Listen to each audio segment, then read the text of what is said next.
दूर चलने के लिए मुझे अवसर दिया गया, इसलिए सर्वप्रथम आयोजक मंडल का आभार। इस सत्र के अध्यक्ष मेरे गुरु, बल्कि मेरे गुरु कहना शायद बहुत अपर्याप्त है, हम सब के गुरु आकाश धर्मा गुरु प्रोफेसर बलराज पांडे जी, विद्वान वक्तागण डॉक्टर विवेक सिंह, डॉक्टर विंध्याचल यादव जी, सामने उपस्थित काशी हिंदू विश्वविद्यालय हिंदी विभाग एवं दूसरे विभागों के सम्माननीय प्राध्यापक वृंद, मित्रों,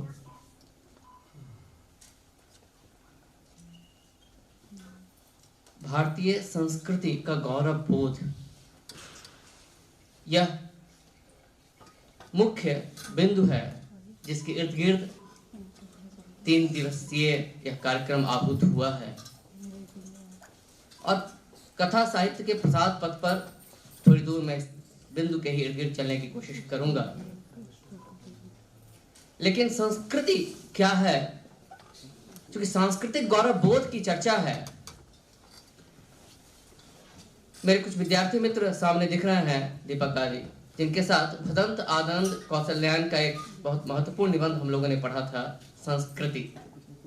यूं तो संस्कृति पर बहुत सारे लोगों ने लिखा है, पर यह संस्कृति है क्या?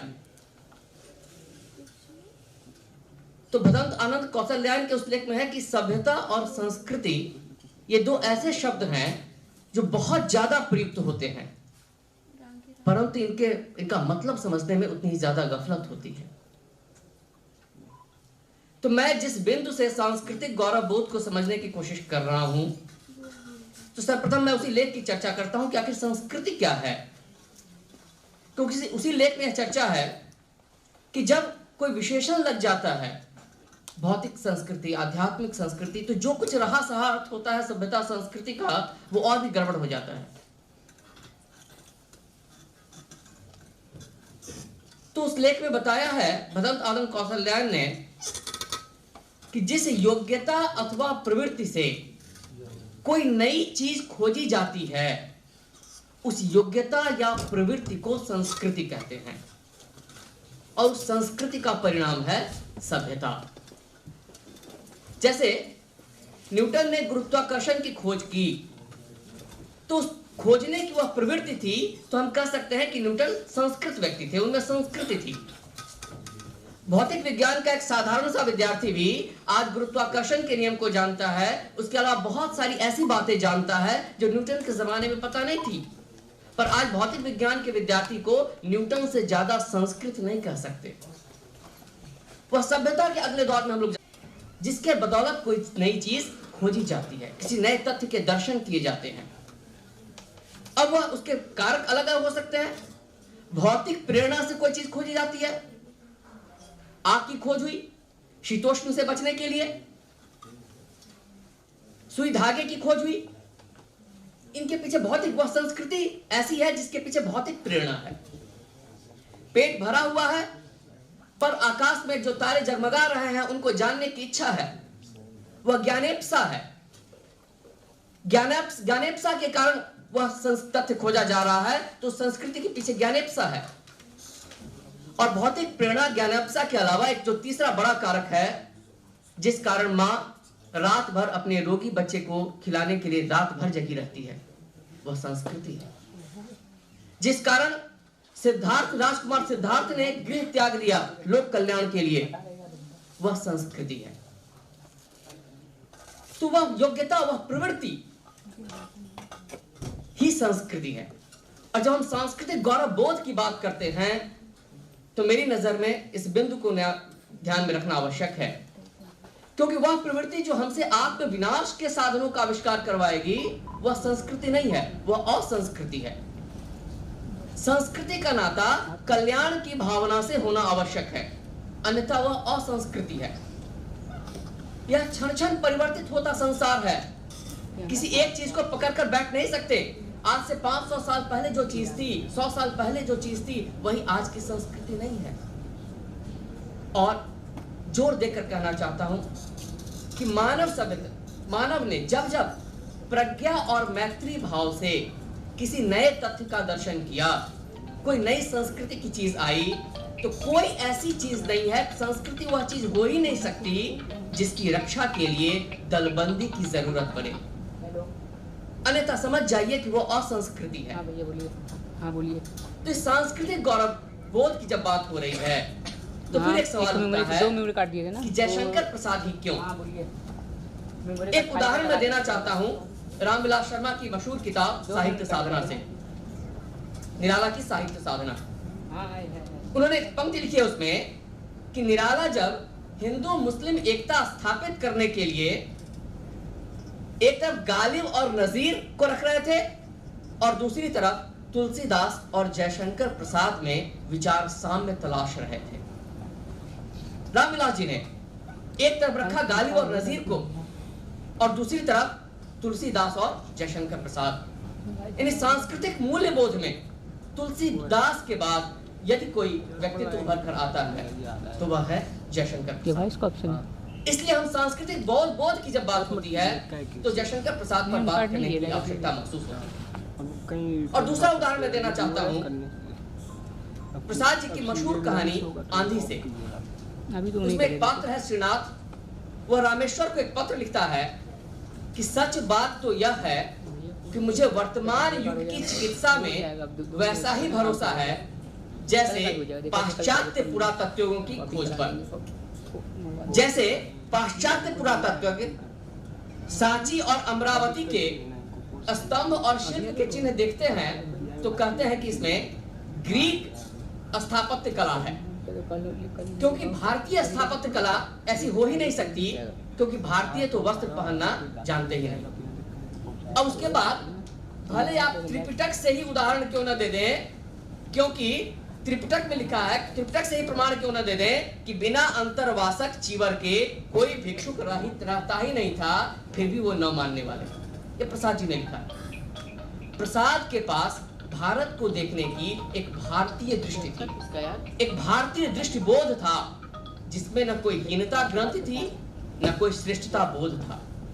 इसलिए जब भारत के सांस्कृतिक बोध को समझने की बात होती है तो जयशंकर प्रसाद याद आते हैं। कविता में तो निश्चित ही कोई दो राय नहीं है इसमें, लेकिन उनका कथा साहित्य भी ठीक वैसा ही महत्वपूर्ण है जैसे सांस्कृतिक बोध को समझने के लिए। रामस्वरूप जी ने उनकी कथा भाषा के संबंध में लिखा है कि उनके नाटकों की भाषा एक ऐतिहासिक अंतराल को जन्म देती है और उनकी कथा भाषा एक आत्मीयता को। यह आत्मीयता केवल उनकी कथा भाषा में ही नहीं बल्कि उनकी कथा दृष्टि में भी है। प्रिय विंध्याचल जी अब जिस मधुआ का जिक्र कर रहे थे, एक आत्मीयता उस शराबी में जो कर्म पद से अलग हो गया है, पर जब उस छोटे बच्चे को देखता है जिसकी दशा बड़ी बिगड़ी हुई है, जिसको कहा जाता है कि भाई ठाकुर साहब ने 2 लाठी तो लगाई है, कोई गोली तो नहीं मार दी, तुम क्यों रो रहे हो, उस बच्चे के प्रति एक आत्मीयता उभरती है उस शराबी के मन में, और वह अगले दिन से अपना पुराना औजार निकालता है और सान चढ़ाने का काम करना शुरू करता है। तो यह आत्मीयता जो है इसका संबंध भारतीय कल्याण भावना से है, जो अपने परिवार को छोड़कर एक बृहत्तर परिवार से जुड़ने की बात करती है। तो यह आत्मीयता उस सांस्कृतिक बोध का एक लक्षण है। इसलिए जब हम प्रसाद के कथा साहित्य पर बात करते हैं तो पहली चीज जो ध्यान में आती है कि प्रसाद का कथा साहित्य खिला है जो बिजली का फूल वाला नहीं है। इसमें भौतिक प्रेरणा से जुड़ा यथार्थ बोध बहुत गहरे स्तर पर है। ज्ञानेप्सा से जुड़ी आत्मीयता गुम्फित है इसमें, और लोक कल्याण की भावना हर जगह कदम कदम पर मौजूद मिलती है।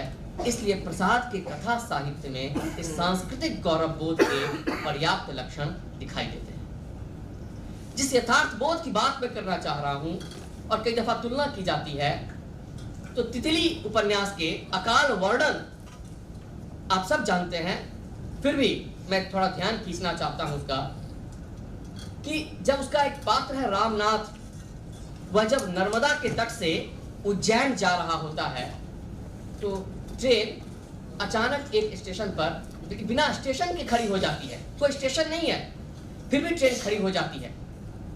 क्यों? क्योंकि भूखमरों की भीड़ रेलवे लाइन पर खड़ी थी। संसार का नग्न चित्र, पीड़ा दुख का तांडव नृत्य खींचा है प्रसाद ने उसमें। बिना कपड़े के, बिना वस्त्र के सैकड़ों नरकंकाल इंजन के सामने लाइन लगाकर खड़े खड़े, गिरे गिरे, मृत्यु की आशा में टक लगाए हुए हैं। हिल नहीं सकते, ऐसी दारुण स्थिति है। और ट्रेन का ड्राइवर चंदा करता है और कुछ पैसे उनको देता है। जैसे ही कुछ पैसे मिलते हैं वो समीप के बाजार की ओर भागते हैं। और जो कथावाचक नैरेटर है वो भी उनके पीछे जाता है, पर वह बाजार तक पहुंच नहीं पाता, क्योंकि बाजार से पहले ही एक ऐसा पेड़ मिलता है जिसकी पत्तियां नहीं थी। पत्रहीन नग्न गाछ के नीचे एक निश्चेष्ट व्यक्ति सोया हुआ है और जीवन बचाने के लिए अपने हाथ को मुश्किल से उठाकर मुंह पर ले जाता है और हाथ चाट कर अपनी प्राण रक्षा करना चाहता है। ऐसा दारुण चित्र है। और यह नरेटर दूध लाते हैं और उसके गले में टपकाने लगते हैं। तब वह आंख की पुतलियों से इशारा करता है। उसके बगल में, उसका नरेटर का ध्यान नहीं गया था, उसके बगल में एक छोटी सी बच्ची है। वह भी निश्चय दम तोड़ रही बच्ची है और वह दम तोड़ता व्यक्ति आंख की पुतलियों के इशारे से कहता है कि मेरे प्राण नहीं, इसके प्राण बचाओ। यह है भारतीय संस्कृति। मृत्यु के समय भी अपनी चिंता नहीं, अपने परिवार की, दूसरे की चिंता। यह है भारतीय सांस्कृतिक गौरवबोध। और फिर उस बच्ची के प्राण बचाए। तो जिस अकाल का यह वर्णन है, संवत 55 का जिक्र किया है प्रसाद ने, जिसका स्मरण करके रोंगटे खड़े हो जाते हैं, पर उस अकाल के बारे में भी प्रसाद ने लिखा है कि वह अकाल आज के सुकाल से ज्यादा सदै था।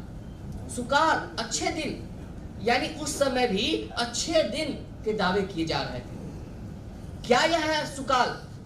अंग्रेज राज सुख साज सजय सब भारी, इस सुकाल के दावे किए जा रहे थे। पर प्रसाद कहते हैं कि नहीं, वह अकाल आज के सुकाल से बढ़िया था। आज 5 सेर की बिक्री के बाद भी कहीं जू नहीं रेक रही। सब जैसे धीरे धीरे दम तोड़ रहे हैं, पर मुश्किल है कि कोई अकाल कहकर चिल्लाता नहीं। कोई आज के समय को अकाल कहने को तैयार नहीं है। और प्रसाद यह अंकित करते हैं कि आज का अकाल ज्यादा महत्वपूर्ण है।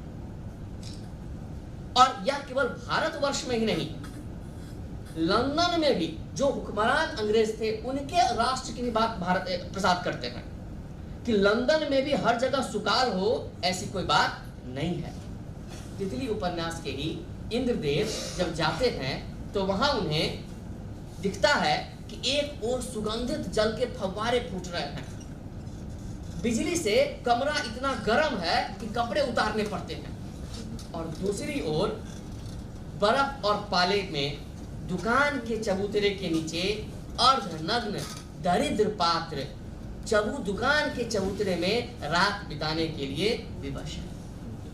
प्रसाद सवाल उठाते हैं कि क्या इतना अभूत धन विदेश से ले जाकर भी इन लोगों ने अपने देश की दरिद्रता का नाश किया? क्या दूसरे देश की प्रकृति का रक्त इन लोगों की प्यास बुझा सका है? और प्रसाद जानबूझकर 2 चित्र खींचते हैं।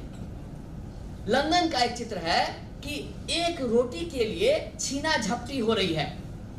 एक स्त्री है जिसको बाद जो शैला बनकर बाद में भारत आती है, उसको लगता है कि क्या यह रोटी पूरी खा जाएंगे ये लड़के, और शराब से भरी आंखों की खुमारी है दिखती है, और वो आंखें चढ़ाकर झगड़ा करने को उतारू है, और वो लड़के वो रोटी खींच लेते हैं।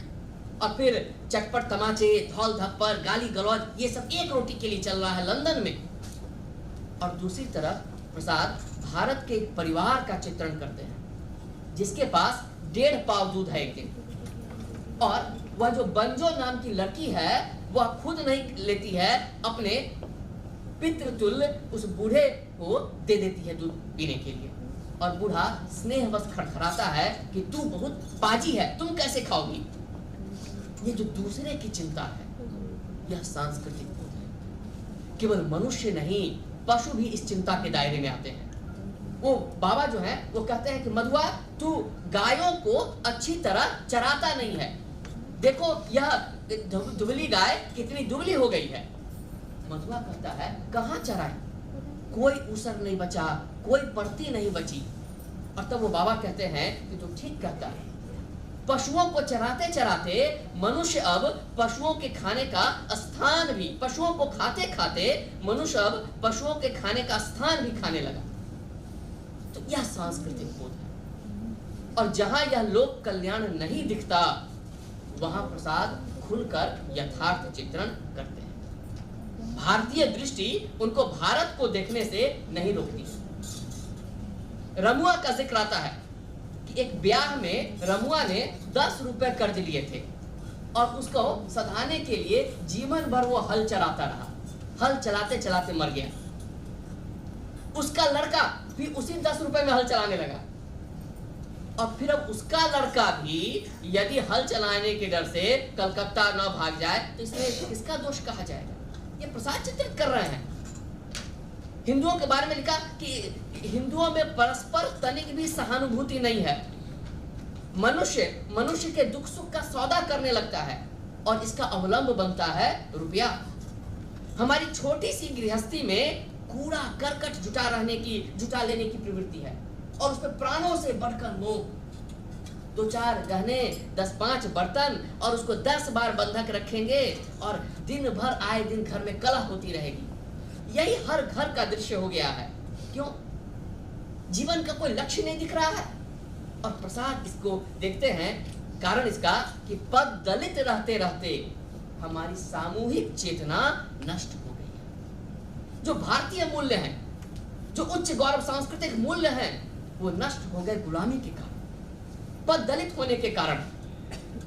भारतीय मूल्य है कौटुंबिक चेतना, सहानुभूति, त्याग, जिसे तितली में शैला नाम की पात्र सीखने के लिए भारत आती है। वह कहती है कि हमारे पश्चिमी जीवन का जो संस्कार है वह स्वावलंबन पर बल देता है, और तुम्हारा जो भारतीय हृदय है वह कौटुंबिकता में पला है। इसीलिए परंपरागत संस्कृति के कारण उसमें सहानुभूति की, सहायता की ज्यादा आशा है। मैं तुम्हारी संस्कृति को सीखकर तुम्हारे नजदीक आना चाहती हूँ। दूसरों के लिए त्याग इस संस्कृति का प्रमुख लक्षण है। जयशंकर प्रसाद के कथा साहित्य में हम देखेंगे कि ज्यादातर उपन्यास हो या कहानी हो, उसमें त्याग पर बल है। यहां तक कि जितनी प्रेम कहानियां हैं, केवल एक कहानी है जिसको मुश्किल से कह सकते हैं कि संयोग की कहानी है, अन्यथा उनकी सारी कहानियां उसमें प्रेमास्पद का मिलन नहीं होता है, प्रेमास्पद की प्राप्ति नहीं होती है। प्रेमी और प्रेमास्पद की त्याग भावना पर बल है।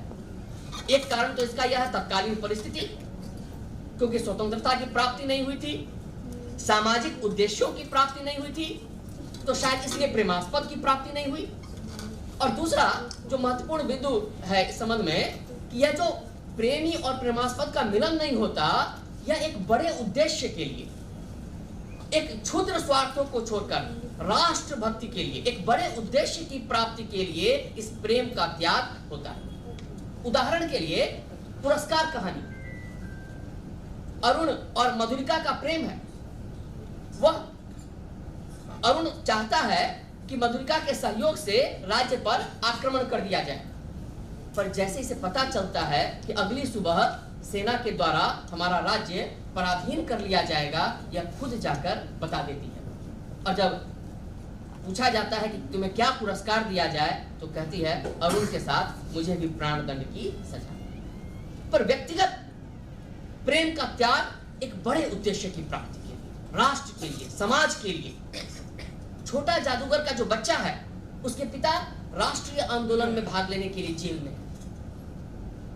एक कहानी है नूरी अपने हाथों से, और देखिए इसलिए मैं जानबूझ के इन दो कहानियों का जिक्र कर रहा हूं। इधर अरुण और मधुलिका है, उधर नूरी और याकूब हैं। राष्ट्र प्रेम, समाज प्रेम किसी में कम नहीं है।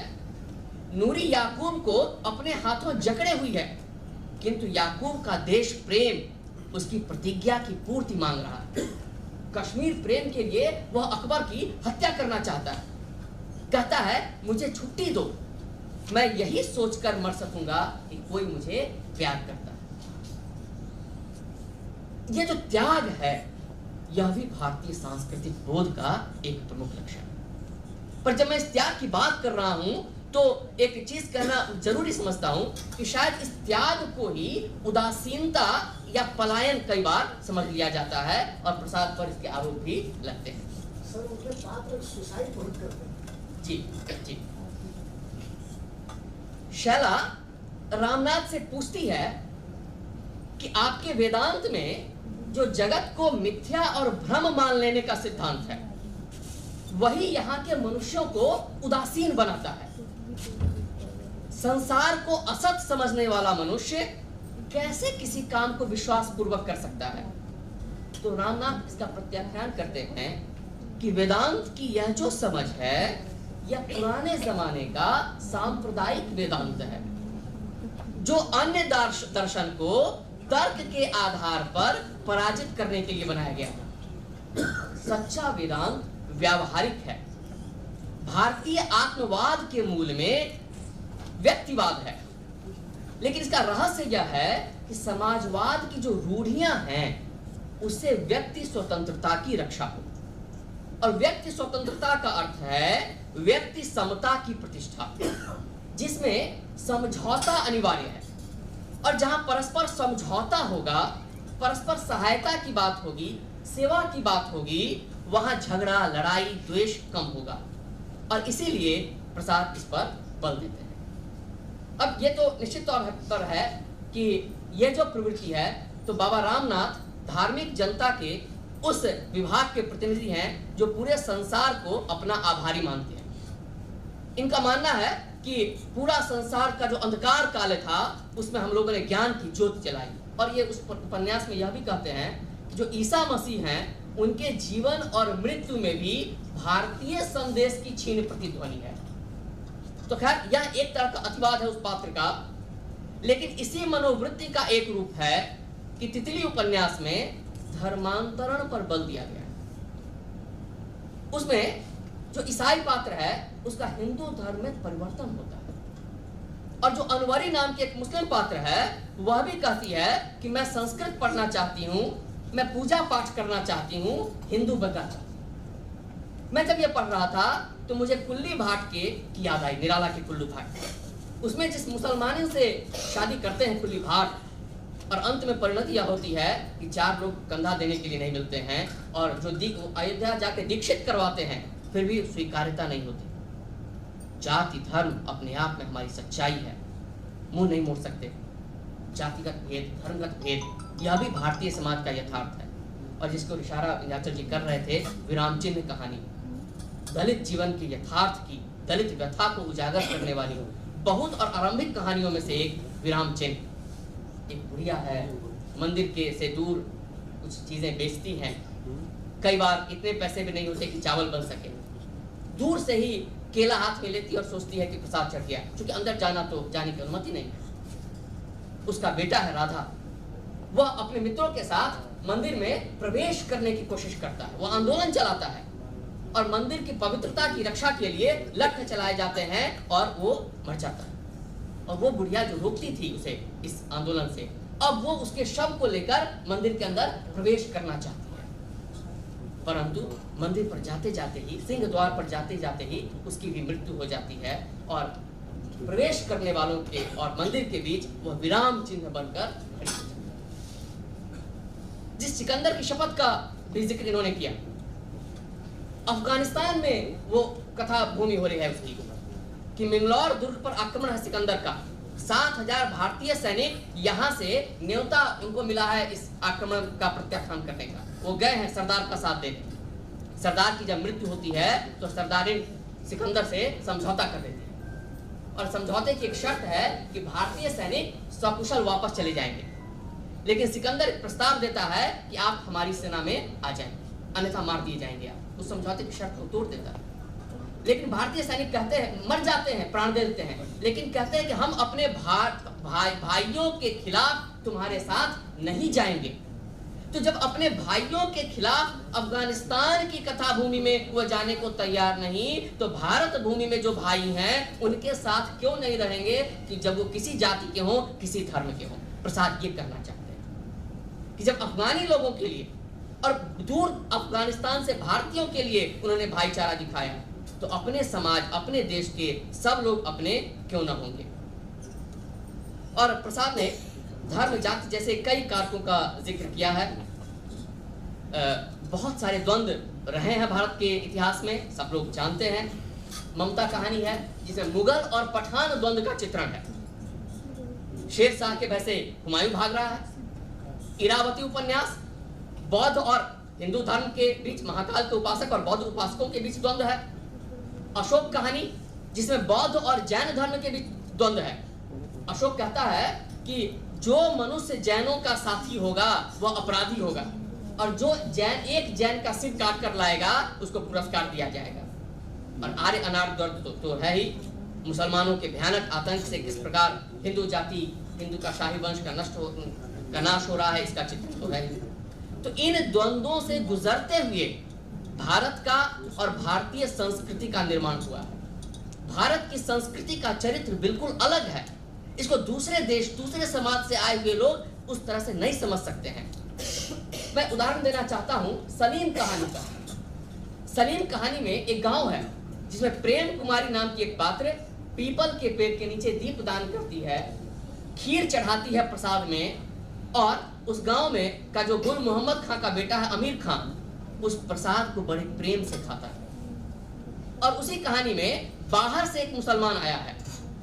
वह यह देखकर अवाक हो जाता है कि काफिर के हाथों ये मुसलमान प्रसाद खा रहे हैं। वह आपत्ति करता है कि यह अनुचित है। लेकिन जब दूसरे मुसलमान लड़कों के समक्ष वह इस बात को उठाता है तो जितने लड़के हैं, कोई कहता है यह मेरी पड़ोसन है, कोई कहता है यह मेरी बहन है, कोई कहता है नंदराम बंदूक बहुत अच्छी चलाता है, इसने हमें घोड़ा चलाना सिखाया, घोड़े पे चलना सिखाया है, इसने हमारे गांव के लिए बहुत सारी लड़ाइयां लड़ी हैं। तो भारत के चरित्र में, भारत की संस्कृति में अगर आगे बढ़ना है तो यही रास्ता है कि प्रेम कुमारी प्रसाद चढ़ाए और अमीर खान उस प्रसाद को बड़े प्रेम से पाए, और जो बाहर का कोई व्यक्ति यदि इसमें हस्तक्षेप करता है तो उसको उसका मुकाबला किया जाए। यह भारत का सांस्कृतिक गौरव। जो जिस धर्म की बात प्रसाद कर रहे हैं उस धर्म का मतलब है सदाचार। जिसकी बात प्रसाद करते हैं उस धर्म का मतलब है प्रेम, अतिथि सत्कार जैसे मूल्य। इन्हीं मूल्यों पर प्रसाद ने अपनी कहानियों पर, अपने कथा साहित्य में बल दिया है। उसी तितली उपन्यास में वो कहते हैं कि जब जो रामनाथ और इंद्रदेव की आपसी बातचीत होती है, वो कहते हैं कि विलायत से लौटकर आपने अपने देश की संस्कृति और धर्म की ओर आपने उदासीनता नहीं दिखाई, इसलिए मैं आपकी बड़ी प्रशंसा करना चाहता हूँ।